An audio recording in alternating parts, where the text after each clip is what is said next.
Salut les amis, bienvenue sur votre plateforme. I hope everything's okay. Les amis, les Ukrainiens qui habitent les villes et les villages proches d'Avdiivka commencent à réfléchir sur comment fuir ces zones. Parce que l'avancement de l'armée russe ne va pas s'arrêter. Et selon les informations que nous y avions, c'est que la Russie, comme on disait dès le départ, a une ressource humaine très intéressante. Et il y a renouvellement. Donc, on change des gens. Ceux qui ont combattu à Avdiivka partent se reposer, d'autres personnes arrivent, d'autres soldats arrivent. Donc, c'est un peu comme ça. Alors que du côté ukrainien, ce n'est pas ça. Les mêmes gens combattent depuis des mois et des mois, donc ils sont épuisés, ils sont fatigués, ils sont moralement abattus. Et les images qui ont circulé, les amis, de l'armée russe, qui bombardaient ceux qui voulaient fuir là, les amis, ça a touché encore le plus fort le moral de certains soldats. Et ils ne se cachent plus aujourd'hui en disant que la situation est grave et très grave. Oui, très, très grave. Et vous allez vous étonner pourquoi les médias mensonges en Occident commencent donc à dire une certaine vérité. Parce qu'il n'y a pas moyen de cacher cette désolution, cet échec cuisant au niveau de l'Avdiivka. Plus de 27 pays ont mis leur économie, armé l'Ukraine, envoyé les mercenaires. Mais la Russie ne fait que les taper dessus, taper dessus, taper dessus. Et là, c'est un problème, un gros problème, les amis, un gros problème. Et là, je vais vous montrer une vidéo d'une chaîne de la propagande ukrainienne, c'est une chaîne française, oui. Vous savez que ça pullule ici, les chaînes françaises. Ils nous racontent à longueur de journée des mensonges et des mensonges, tout en pensant qu'on va gober cela. Les amis, l'armée ukrainienne, dans ce petit reportage, dit clairement à ce journaliste de la chaîne en question que ça ne va pas bien. Rien ne va, qu'ils sont atteints.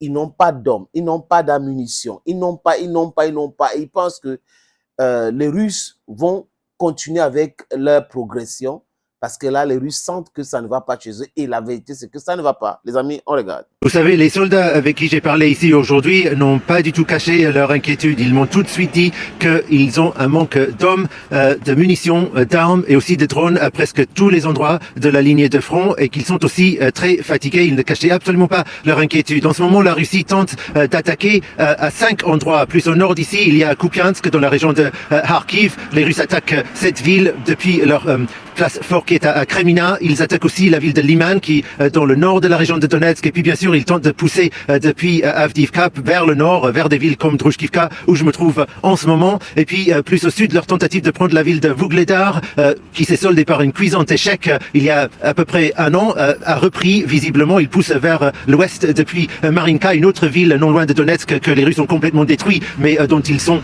maintenant le contrôle. Mais les soldats ici à qui j'ai parlé ce matin, en fait, ils m'ont dit qu'ils pensent que les Russes vont d'abord redéployer des forces qui se sont libérées après cet assaut sur Avdiivka. Maintenant, Voilà.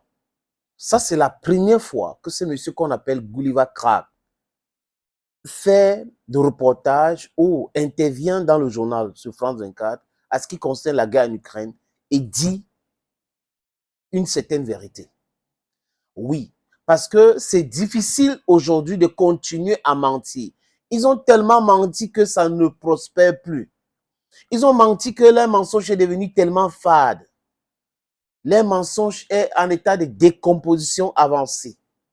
Et là, ils sont obligés de cracher la vérité.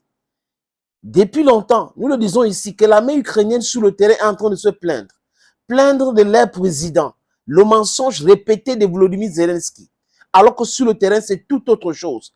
Et vous pouvez mentir pendant un mois, ça passe. Mais un mois, 2 mois, 3 mois, 4 mois, 5 mois, 12 mois fois 2, ça pose un énorme problème quand les militaires sur le terrain savent qu'il n'y a pas de progrès. Les Otaniens ont donné les armes. Ils ont tout donné. Les Américains ont dit qu'ils ont tout fait. Donné de renseignements. Et ils ont lancé leur grande contre-offensive. Ça n'a pas produit de fruits ou des résultats escomptés. Et les Américains disent ouvertement aujourd'hui qu'ils ont déjà tout fait. Vous voyez un peu? Et le dernier tranche d'aide de 61 milliards de dollars est bloqué complètement par les sénateurs, parce qu'on parle des élections qui arrivent en novembre. Il y a certains sénateurs qui ont aux élections, dont les sénateurs républicains ne sont pas là dans cette histoire. Ils bloquent complètement cette aide-là. Des Européens, comme les dindons de la face, parlent de coopération sécurité bilatérale et autres avec l'Ukraine, où le Royaume-Uni signe ici, la France signe ça pas, donc Sunak signe, Macron signe, l'homme le plus incongru du monde, et Olaf Scholz, le bébé des Américains, signe sa part.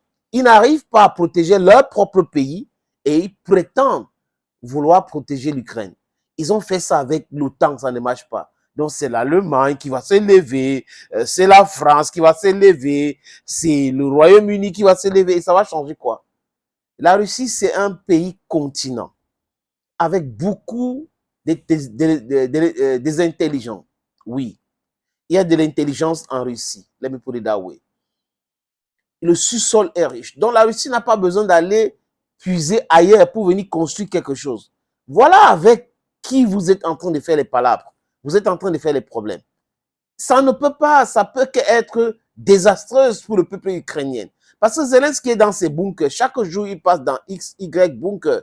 Aujourd'hui, son pays est sous tutelle. Parce qu'il y aura un envoyé spécial de l'OTAN, certainement, Stuttenberg, qu'on va envoyer pour faire ce qu'il n'arrive pas à faire, le droit de veto ici, par là. Donc, Seigneur, les amis, ce qui nous intéresse maintenant, les amis, c'est le peuple ukrainien.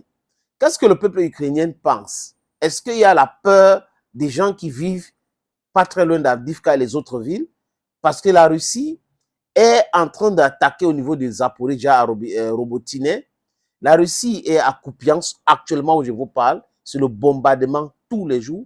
Et là où ils vont les choses, vous avez écouté le premier extrait, ça démontre que l'armée ukrainienne va abandonner Kupiansk dans quelques jours. Donc, c'est un peu comme ça, débandade totale, sauf qui va arriver dans quelques jours, les amis, parce qu'ils n'ont pas voulu écouter le langage de sagesse de Vladimir Poutine, qui a dit on peut dialoguer, mais sous mes conditions, parce que je vous ai proposé ça depuis longtemps. C'est l'homme qui dit ce qu'il fait, il fait ce qu'il dit. Les amis, je vous suggère d'écouter que pense l'armée encore et le peuple ukrainien qui cherche à fuir, mais qui manque de moyens. Ils ont plus de ressources humaines à déployer dans le sud et qu'ils vont peut-être tenter, avant avancer avec leurs assauts dans le Donbass, de reprendre le territoire que les Ukrainiens avaient gagné dans le sud de l'Ukraine, dans la région de Zaporizhzhia à l'été dernier, donc le village de Robotine notamment.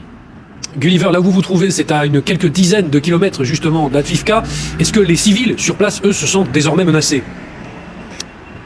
Oui, ce matin, dans un restaurant, ce midi, dans le restaurant où on a déjeuné, j'ai demandé aux serveuses et elle m'a dit qu'elle a sa valise toute prête, qu'elle regarde très attentivement les nouvelles et qu'elle est prête à partir si les Russes avancent. Il faut dire qu'on est quand même à 55 km à peu près d'Avdiivka ici, et entre Trouchkivka et Avdiivka, il y a la grande ville de Konstantinivka qui, si les Russes avancent vers le nord depuis Avdiivka, serait premier sur la liste pour eux si vous voulez. Mais bien sûr, ici à Trouchkivka, beaucoup de monde est inquiet, mais aussi ils disent qu'ils n'ont pas où aller.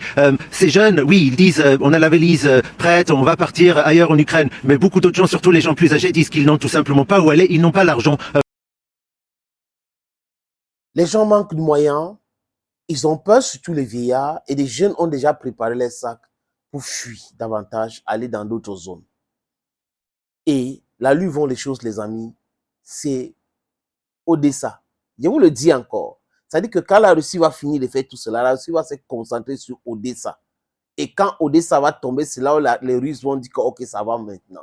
Mais si l'entêtement continue, même Kiev tombera entre les mains de la Russie. Et ce pays sera divisé. Il y aura une petite partie qui va rester dans ce qu'on appelle Ukraine d'aujourd'hui. C'est de ça qu'il est question. Et ça a été voulu. Les Occidentaux ont voulu malmener ce pays, manipuler ce pays pour faire mal à la Russie, tout en oubliant l'histoire même de ce pays, tout en oubliant qu'eux, ils protègent les intérêts avec la brutalité inouïe, mais ils disent aux autres que non, pour vous inquiéter. Donc, ils peuvent être les seuls qui vont amener le désordre partout dans le monde, qui vont imposer la division partout dans le monde.